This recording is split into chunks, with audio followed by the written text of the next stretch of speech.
Adonai Eloheinu melech haolam borei beri hagafen. Amen.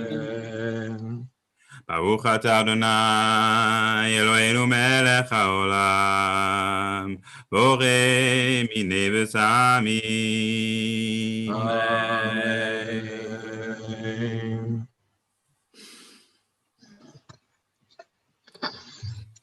Baruch atah Adonai Eloheinu melech haolam borei morei ha'el.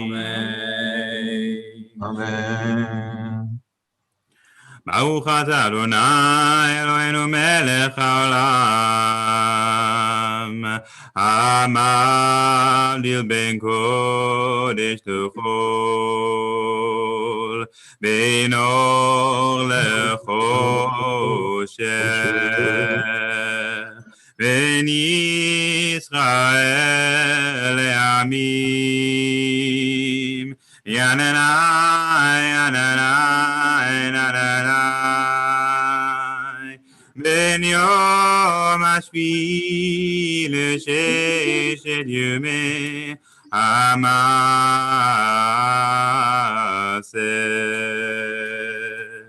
Baruch atah Adonai Amavdil ben kodesh l'chol. Amen.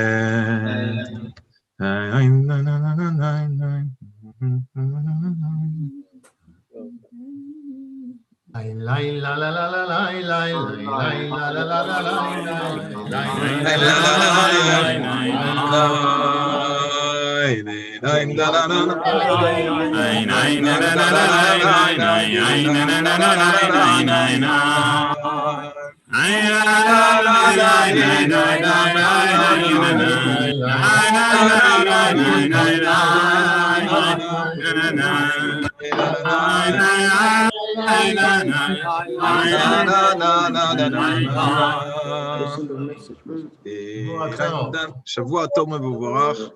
Alan, let me give you the floor, Alan, bechavod.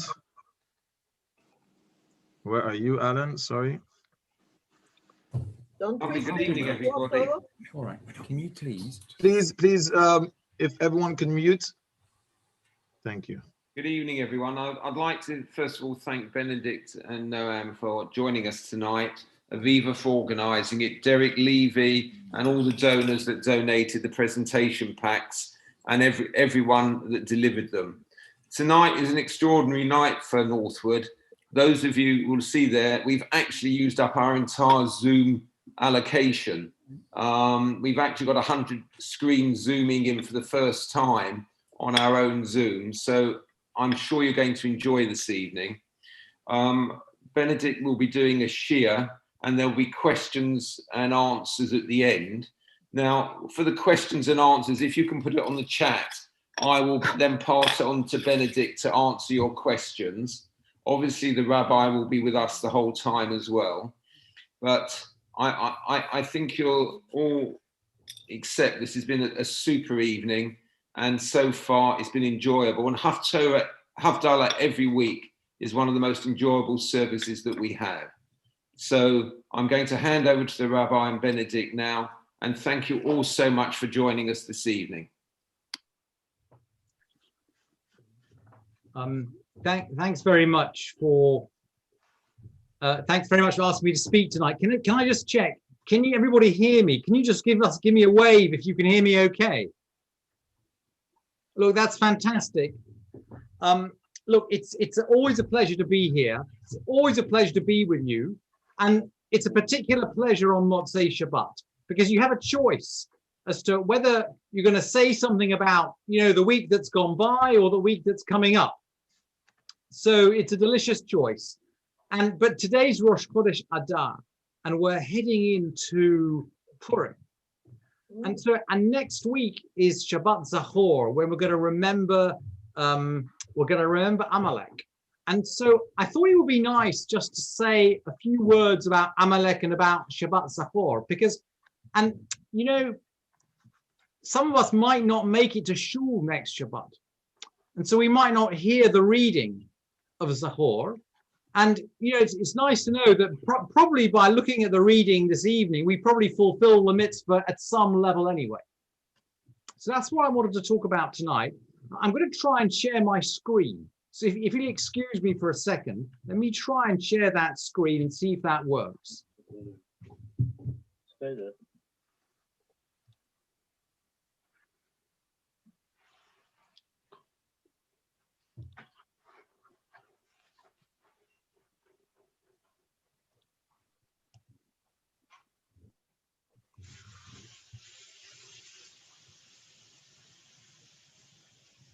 Oh, you.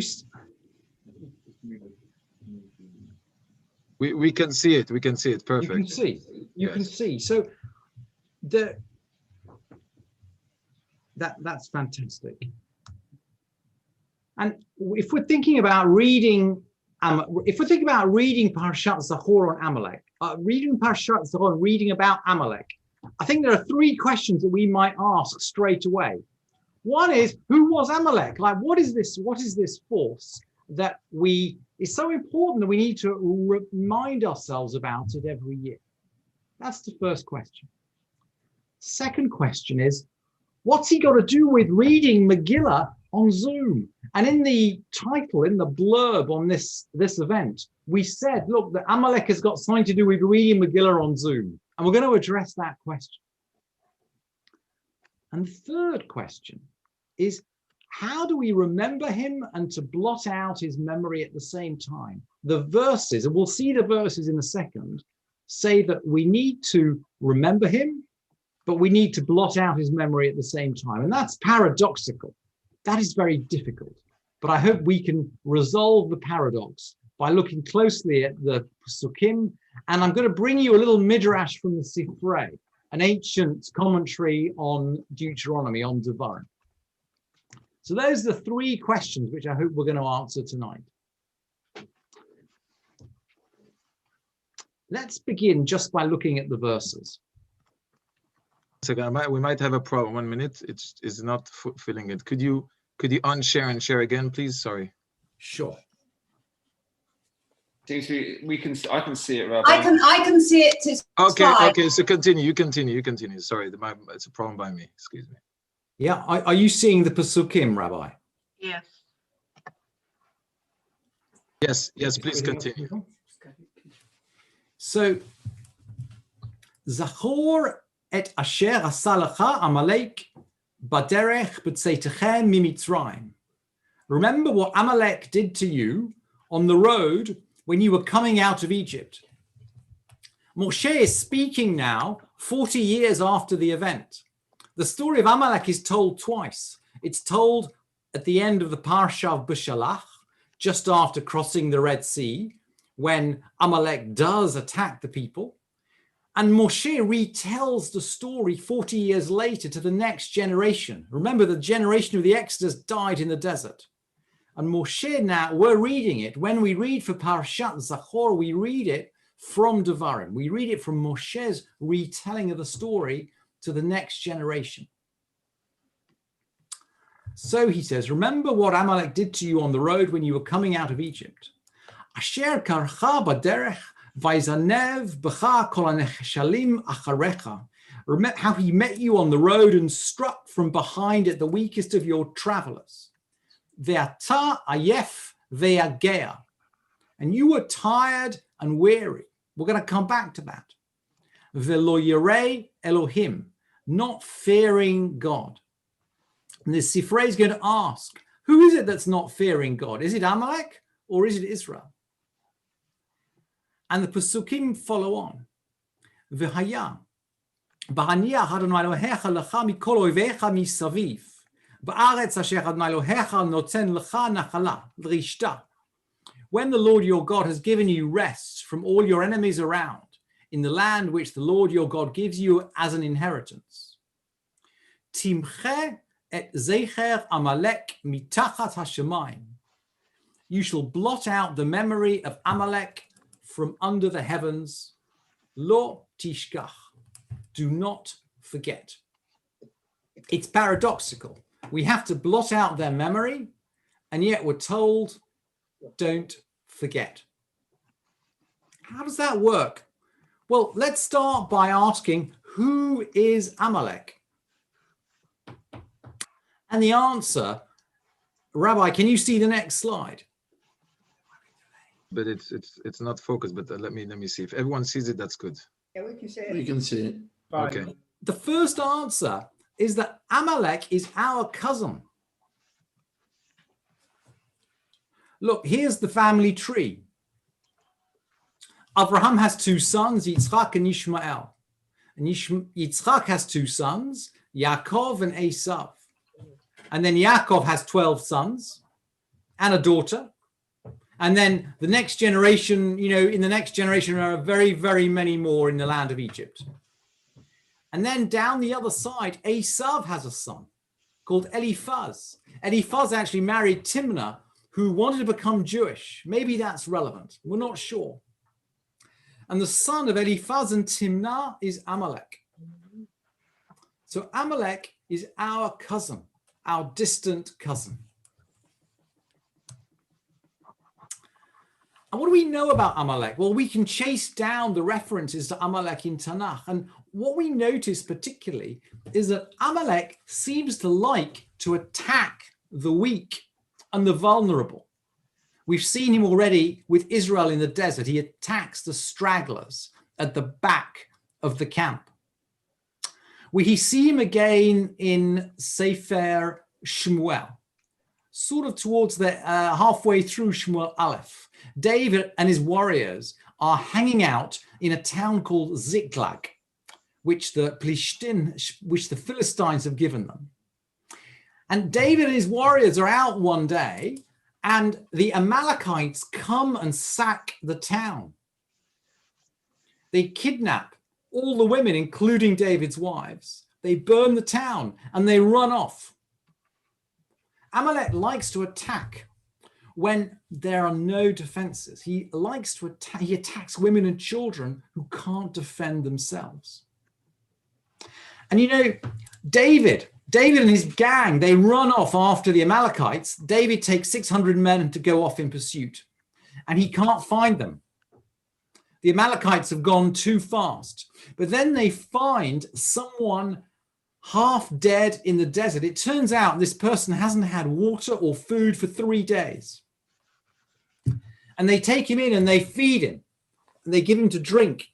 And he explains that he's an Egyptian who was taken captive by the Amalekites. He's a slave in their camp. But he got sick. He got ill. He couldn't keep up. And because he couldn't keep up, they left him in the desert to die. They left him in the desert to die of thirst. Anyway, David's men pick him up and they hydrate him and they feed him, and he leads them to where the Amalekites are, and David rescues his wife and the rest of the inhabitants of Ziklag. So that's the third mention of Amalek in Tanakh. And there's another one which is a hint, but I think it's more than a hint, because you're going to see in a minute that the Sifrei will refer to it. If you go back and look at the Pesukim in Devarim, where we find Parashat Zachor, you find that they come right after the command to have just weights in the marketplace. Amalek attacks the weak. Israel. Amalek, the command to remember Amalek is taught right next to the command to hold just weights in the marketplace if you're a market trader. And maybe there's something about having unjust weights in the marketplace that reminds us a little bit of Amalek. Someone comes to buy, he doesn't carry weights on him. He doesn't know that the pound of carrots or gold or spices being weighed out is a little bit short. You're taking advantage. If you're using unjust weights, you're taking advantage of someone who is vulnerable. That's Amalek. He takes advantage of the vulnerable. And so the question I want to pose to you today, and maybe, if you could, maybe Alan or Rabbi Zerbi, if you could unmute the crowd, the question I want to ask you is, okay, given what you know now about Amalek, this year, with COVID still racing through London and not everybody vaccinated, would Amalek want us to read the Megillah face to face or on Zoom?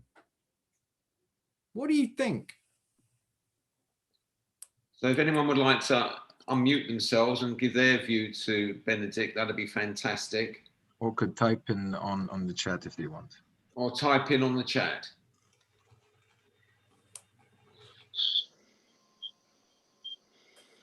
So if you unmute yourselves and your comments on Benedict's question.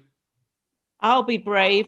He would have wanted us to read the Megillah face to face. Okay, why? Because he liked attacking, getting on top of the weak. And if we caught COVID by being in shul and reading face to face, it would play to his to what he wants. Yeah, I like that. You mean if we caught COVID or if we gave it to one of our grandparents, that would suit him right down to the ground. Right down to the ground. Okay, interesting. Anybody, any other views? Maybe I can bring a contra to that. The opposite. He will want us to stay at home, stay depressed, stay in Azul. Of course, going out there with precautions. But he will want us not to make it too big of an effort. Stay like you are. You're here already. You didn't do Rosh Hashanah. You didn't do Yom Kippur. You don't have to do Megillah, and that's it. Instead of going out there, of course, with precautions and doing it face to face. Yeah. Maybe another side. Yeah, that's another side. Any other comments?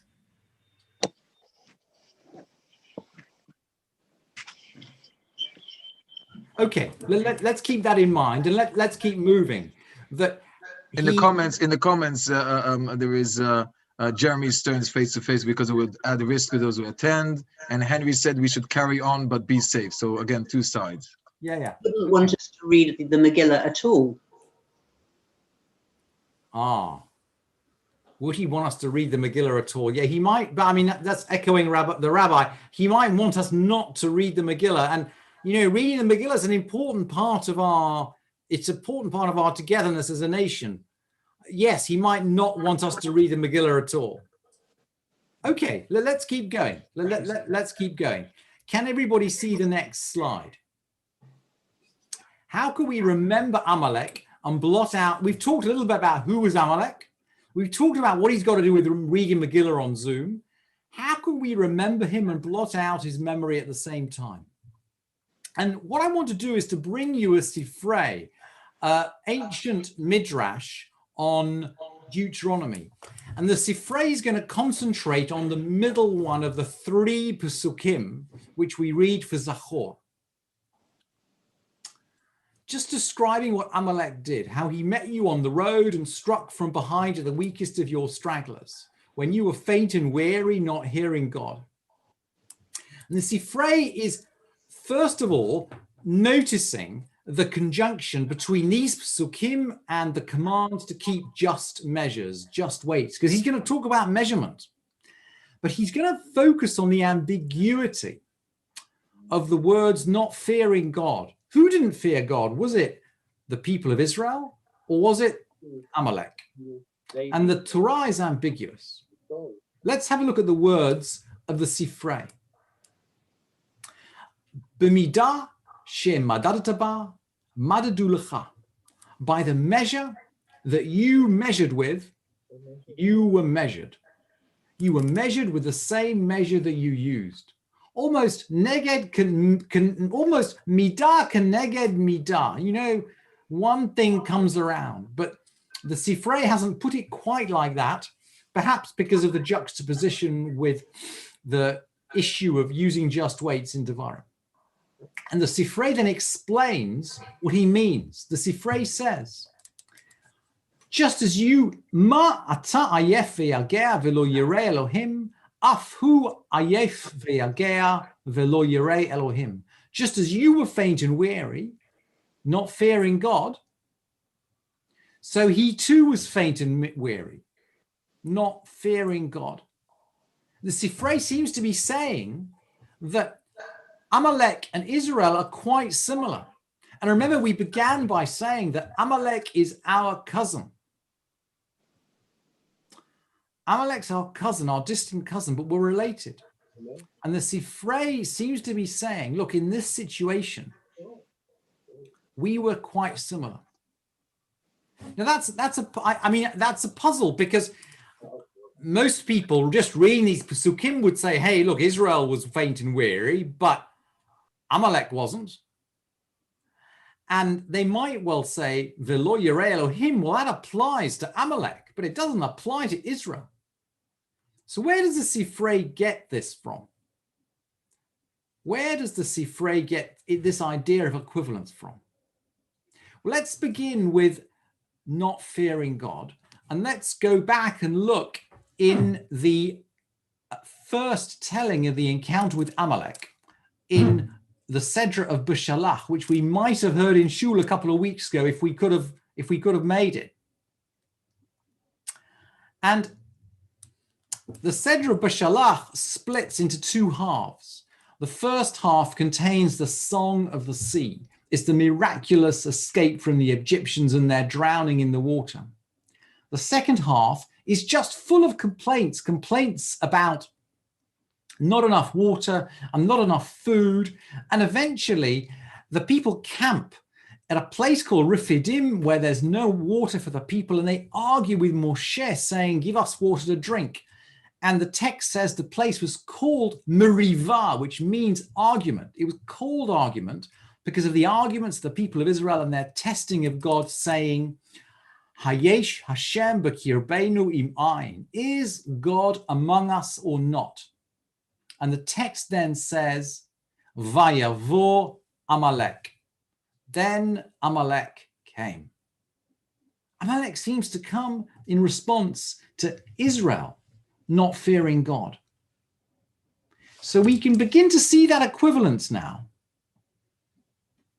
But what about faint and weary? What about faint and weary? Where does that come from? I can't, it's difficult to remember where Amalek is faint and weary. But let's think back for a minute to the family tree. Amalek's father is Eliphaz. Amalek's grandfather is Esav. Esav is faint and weary. Let's have a look at the verses. Anybody remember the soup? Jacob was cooking soup. Esav came in from the field. Vayavo Esav min hasadeh vehu ayef. Esav comes in the field and he's tired. And Esav says to Jacob, Vayomer Esav el Yaakov, Hal iteni na min adom ha'adom hazeh ki ayef anochi.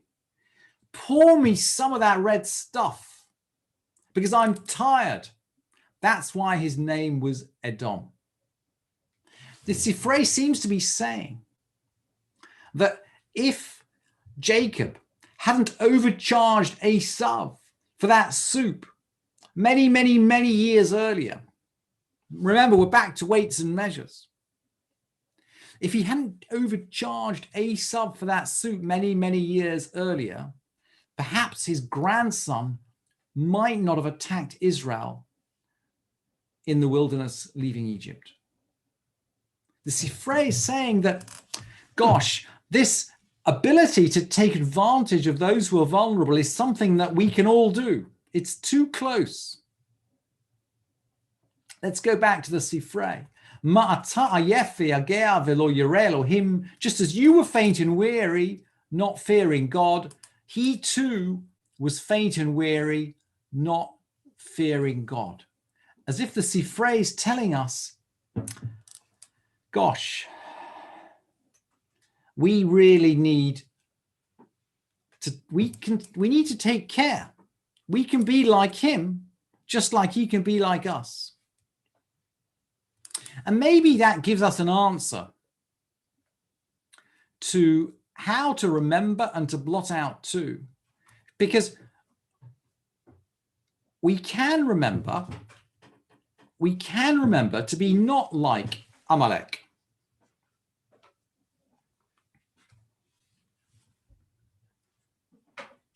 We can remember to be not like Amalek. we can remember not to behave like him. That's something we can all do, and it's something we need to do. But in doing that, we break the cycle. We can blot out his memory by remembering not to behave like him. Essentially, we blot out his memory by breaking the cycle. Remembering Amalek is about remembering not to be like Amalek. He is his cousin, but we have a choice. We don't have to behave like that. We can protect the vulnerable. I hope we do protect the vulnerable. That's our choice, and that can be our decision. I think that's all from me. I'll try and stop sharing my screen now, although my computer's getting a bit slow to react, and I'll just stop and just let everyone jump in. If anyone's got questions, if you could put it on the chat. It was a fascinating devar from Benedict. The interesting part about Amalek is he attacked the weak and the vulnerable. But was there a reason why he became what he did? In the way he reacted. What do you feel about that, Benedict? Obviously Esau left the home and went his own way. And do you feel that was the reason why Amalek became what he did, and the possible hatred towards the Israelites? Yeah, I said true, man. You know, there is an idea that Amalek's, first of all, I hope I've stopped sharing the screen now, yeah? There is an idea that Amalek's mother, Timnah, wanted to become Jewish, and she was rejected by the Bet Din. So in other words, there is a myth of rejection there. Unmuted it, and then he mutes again. Benedict, let me mute everyone and please unmute yourself again, just to put things. Sorry, please continue. Can you just give me a wave if you can hear me? Okay. Perfect. So you know there is a myth of rejection. Clearly, you've got the rejection of Esav by his father, but there is a myth that his mother, Timnah, it's a Midrash. It's a Midrash. It's not in the text, but it's a Midrash, and we need to think about it. There's a Midrash that his mother, Timnah, wanted to become Jewish, but the rabbis did not allow her to become Jewish. And maybe that myth of rejection is part of Amalek's anger and opposition to the Jewish people in the next generation. And maybe there's a lesson there too, that, gosh, that we need to, we need to be open and welcoming. You never, things that come around, things that go around come around, and to be open and welcoming to everyone who comes through our door is an incredibly important maxim for really everybody in the community. There is some questions in the chat. If you can see, Benedict. Let me try and find the chat. Hang on.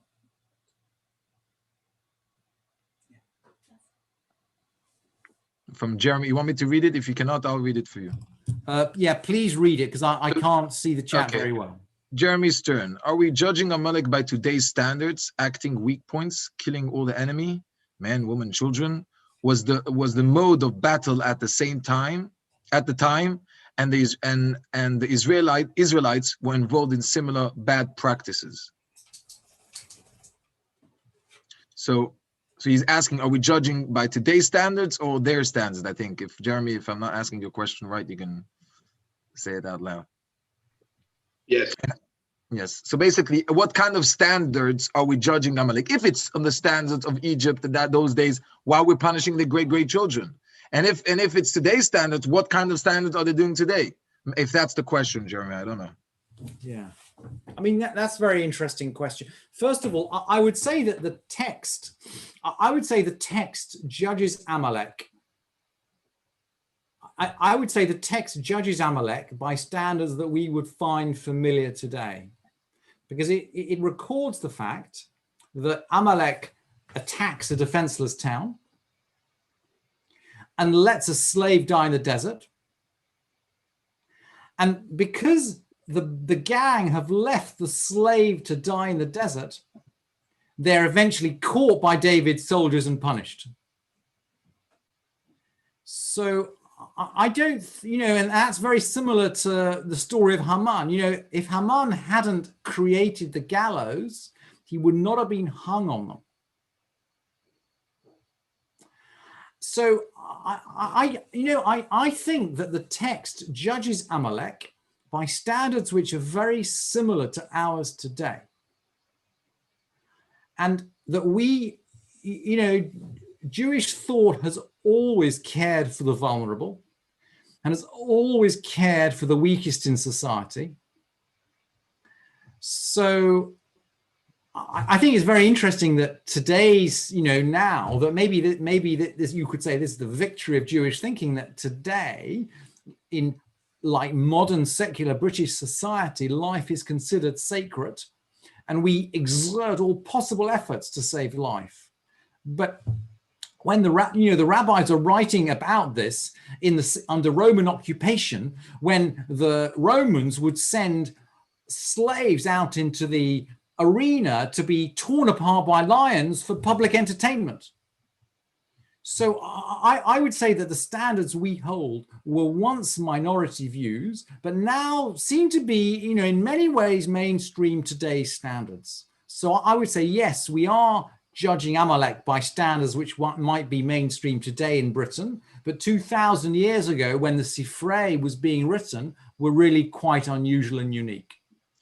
Could I just add one question? Judith Lyons is saying, how would our history have been changed? Or sorry, how is the history if, let's say, we would convert the Amalekites? How would the Jewish people why? So I understand that they're bad as a nation, but why, if we convert them, why cannot we convert them and make them Jewish? Let's make them better. Well, it's interesting. So the rabbis come up with a statement which I think is very revealing. And in discussing the law, I think of the 7 nations, the rabbis say that after Sennacherib mixed up all the nations, we don't know who is who anymore. Now, Sennacherib was the Assyrian king in the year 745, who, before the Common Era, who invaded the north of what is now the land of Israel, the north of the land of Israel, what is now Israel, and he destroyed the northern kingdom. By that time, the kingdom had been split into 2, a southern kingdom and a northern kingdom. The tribes of Yehuda and Binyamin lived in the south, and the other 10 tribes lived in the north. And the 10 tribes were carried away. These are the lost tribes, because the Assyrians used to rule at that time by what we now call ethnic cleansing. And they would conquer a country, they'd scoop up its population, and they'd repopulate them somewhere else. And then they'd populate that land with another enslaved nation that they'd conquered from somewhere else. So in other words, they literally mixed up all of the nations of the Near East in their kingdom. And the rabbis say after Sennacherib, that's after 745, before the Common Era. So this is nearly 1,000 years before the Talmud is written. Since Sennacherib, we don't treat people like nations anymore. We don't know who is who. And I think reading underneath that maxim, I think you can say that what the rabbis are articulating is the fact that we don't deal in national stereotypes anymore. The rabbis, you could say they're coming in well before Black Lives Matter. They're saying national stereotypes don't make sense since the time of Sennacherib, for 1,000 years already before they're writing the Talmud. We don't deal in national stereotypes. So yes, absolutely. If an Amalekite comes up today, then yes, we treat him kindly. We treat him just like we treat anybody else. And we treat everybody with courtesy and respect. And if they want to convert, then we treat them, if they're worthy, then we welcome them. So yes, if an Amalekite showed up today, wanted to convert, we convert them. We don't know. Sam Walden is asking, how do we reconcile both forgetting and remembering Amalek at the same time? By the way, I'm just bringing out questions and not statements. Sorry about that. Well, I would say, Sam, that we reconcile it by remembering not to be like Amalek. So it doesn't. We're not asked to forget. We're asked to timche et zecher Amalek, to exterminate, to remember, to exterminate his memory. So we remember to exterminate his memory by not being like him. We remember to be different. And if we can remember to be different, we can exterminate his memory. Does that help? Lionel, Lionel, I see you trying to write, but you can unmute you and please ask a question. And if it's too much to ask, no, and we'll finish it. Okay, after. I made this point at the end when it says "do not forget." It doesn't necessarily mean "do not forget Amalek." It means, or could mean, "do not forget the injunction, the commandment which I previously given." So there is a commandment, one, that you shall not forget. That I think you should blot out. I think it's. I'd have to look at the text again.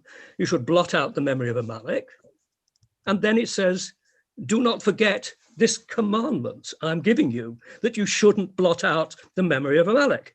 That's what it's saying, possibly. Exactly. So there's no paradox then, is there? Exactly. It's saying don't forget to blot out the memory. No, it's saying do not forget. It does not say at the end, forget Amalek, forget to blot out. But it doesn't say, I think you said the Oh, one second. Benedict, could you bring up the writings again, or your computer doesn't work? Well, I'd have to. No, I'll let me just share the screen again. Yeah. Okay, just shortly. Because I don't think there's a paradox necessarily. If not, then we will survive. Because I think it says. Very good. That's good. Okay, I'm just suggesting this. Remember what Amalek did to you. That's it. Yeah. You shall not blot out the memory of Amalek from under the heavens. That is the commandment.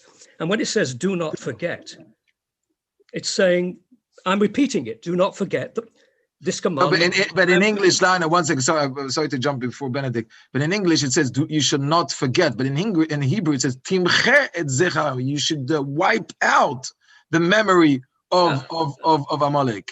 They're not my words. It's not the opposite. You should wipe out the Amalek, yes? Yes. The words I'm concentrating on are, if I could get rid of, I can't move it. Shomer lo tishchach. It's the three words at the end. Do not forget. It doesn't mean do not forget to blot out the memory of Amalek in those three words. It means don't forget this commandment not to blot out Amalek. And that means there's no paradox. He's just saying, he's not asking us not to forget at all. He's asking us not to forget this commandment. Yeah. He's not telling us not to forget Amalek. Lana, I think that's what he's saying. That's exactly what Benedict said. But there's no paradox then, is there? I would say, Lionel, if you'll excuse me, that the paradox is with the Zachor et asher asa lecha Amalek, not with the lo tishkach. Well, we have to remember what he did. At the same time, we have to exterminate his memory. And I would put it to you, but I mean, other reasonable people may disagree. I would put it to you the way we remember Zachor, and it's called Parashat Zachor, we remember. The way we remember, while at the same time blotting out, it's by remembering to be not like him. Isn't that the same for the Holocaust? We can't blot out the Holocaust. We might, but we have to remember what caused the Holocaust and make sure that that never happens again.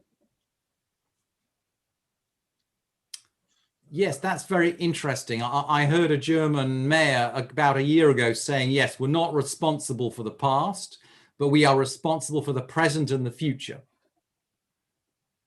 I think that yes, that's right. We have to remember to make sure this never happens again. It's interesting that in Judaism, if you continue the ways of your father, you're responsible on your ways and in your father's ways. So, it's interesting, but what this German should, anyway. Yeah. Chazak u'baruch. Thank you so much. Is there any other questions before we continue? Thank you. There's a few more questions there, Rabbi. Yes, sorry. I If didn't. you'd like to have a look at some of the comments that have Who were the rabbis who rejected the mother of Amalek to become Jewish, and what was their reason? David Davis. I'm sorry, but I haven't looked at this first of all, it is a midrash, right? So you're not going to get their names, but I haven't looked at this midrash recently, so I can't answer that. We can do it if you want another shir on another occasion. We can include it. Beautiful, very good, very good. I think I've asked all the questions. Yes. Benedict, thank you so much. I'm sure everyone found it fascinating. It's a wonderful mid-devar, and I think everyone's enjoyed it. Now I'm going to hand over to the rabbi now. And Rabbi, over to you. Yes. Okay. So unfortunately, my father was supposed to give us a little bit of a kick of the music towards the week, but we'll do something spontaneous. Hopefully, I'm not going to blow your speakers, but I would like to drum a little bit, just one song, just to instead of to be the warm up. But please, let's see if it works.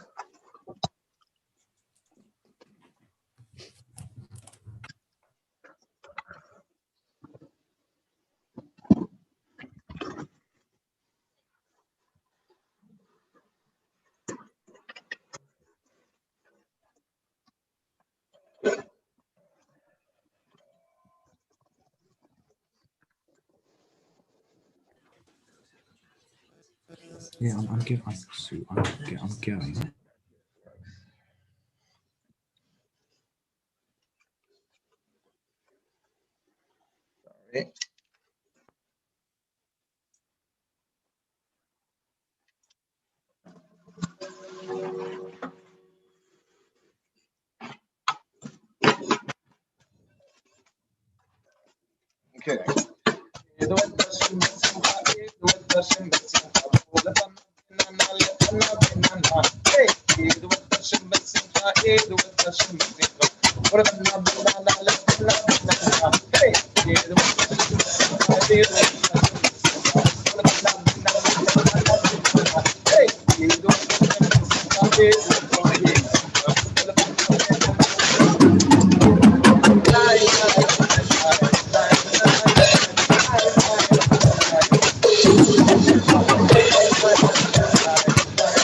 Okay.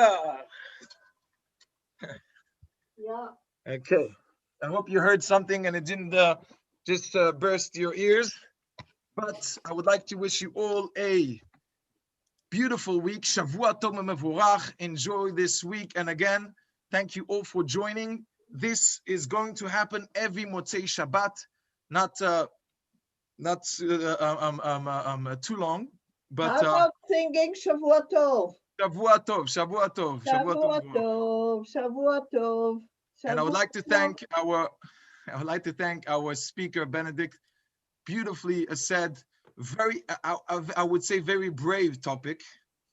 A very brave topic, because I also have a lot of questions in that area with Amalek. I didn't bring it out today to discuss it too much, but it's a very brave talking and very well said. Yeshakayach, thank you so much. And of course, Aviva is writing here, please join our murder mystery evening on Wednesday, 8 p.m. I don't know what's the wooden it to this, but whatever. Who done it, Rabbi? What is that? Who done it?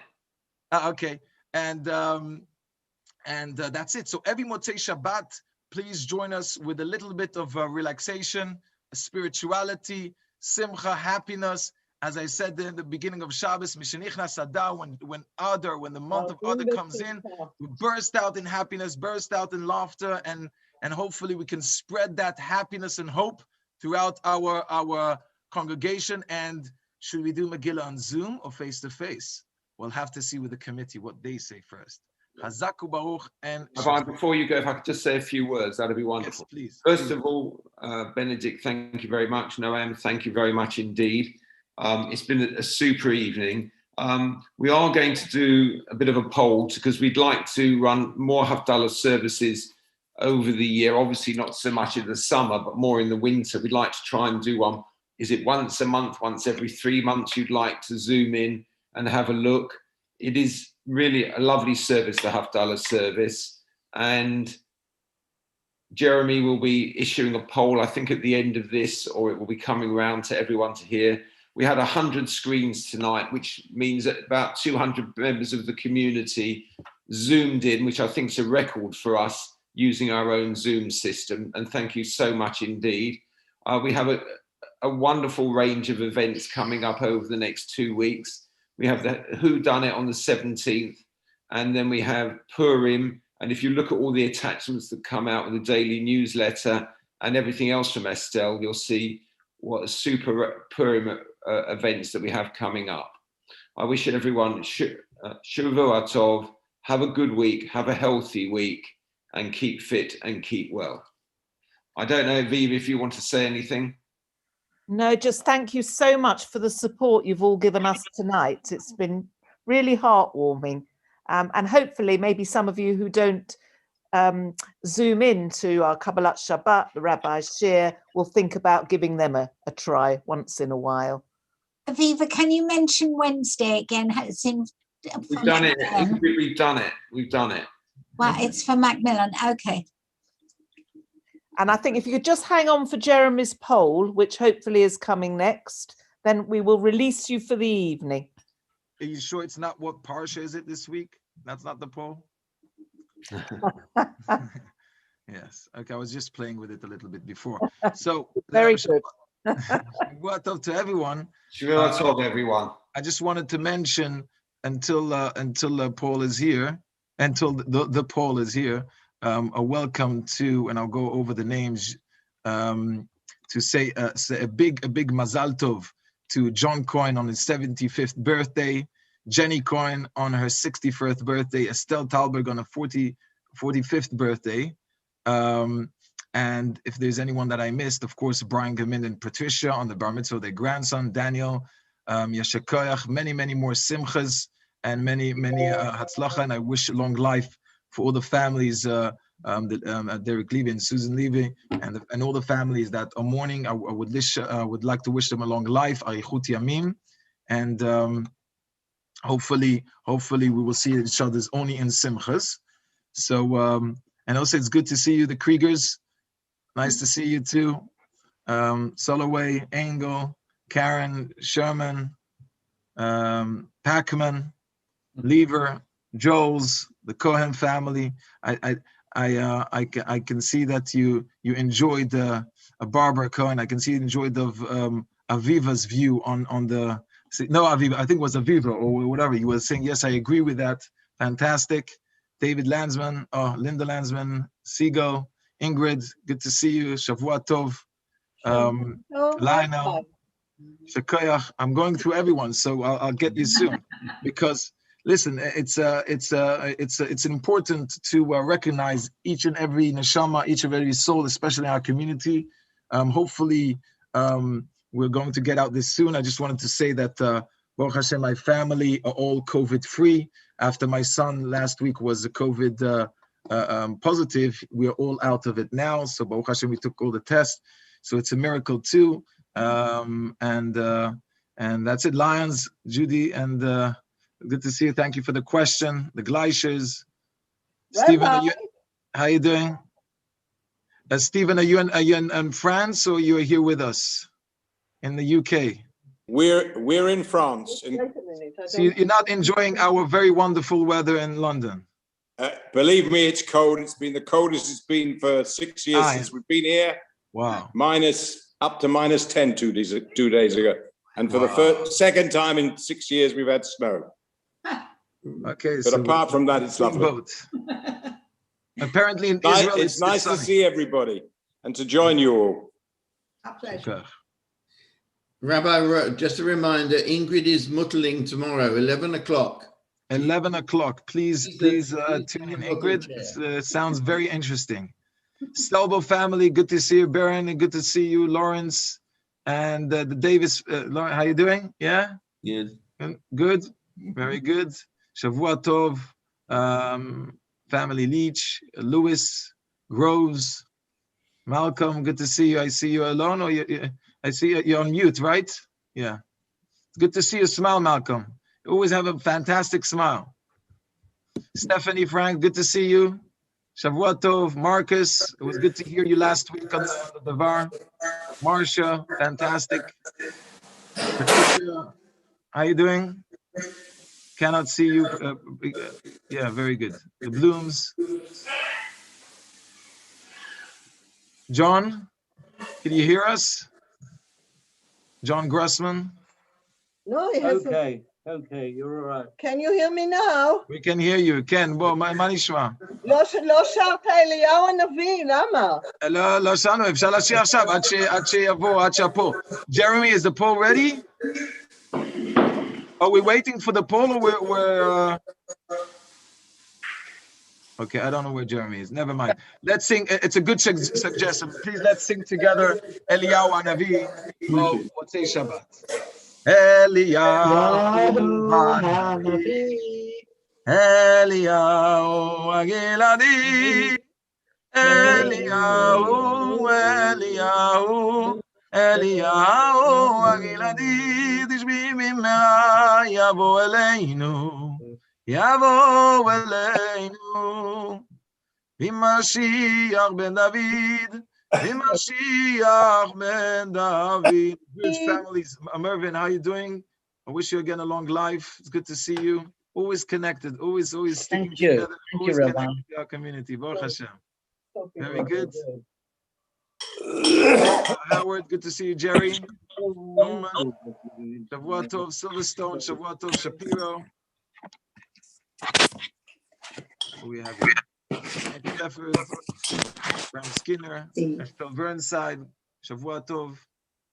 I think maybe it's better, Aviva, if it doesn't work, we can send it online, and then already we. I think that's better, Rabbi. Yes, I think I'll get Jeremy can send it online. And have a beautiful week. Hopefully to see you on Wednesday. There's a shira, and also next week, and or many other stuff that we're doing. And the most important is that in 2 weeks it's Purim. Can you believe it? A year in lockdown already. 2 years Purim, a year in lockdown. Chazaku Baruch and Shavua Tov. Bye bye. Shavua Tov, everyone. I'll close this.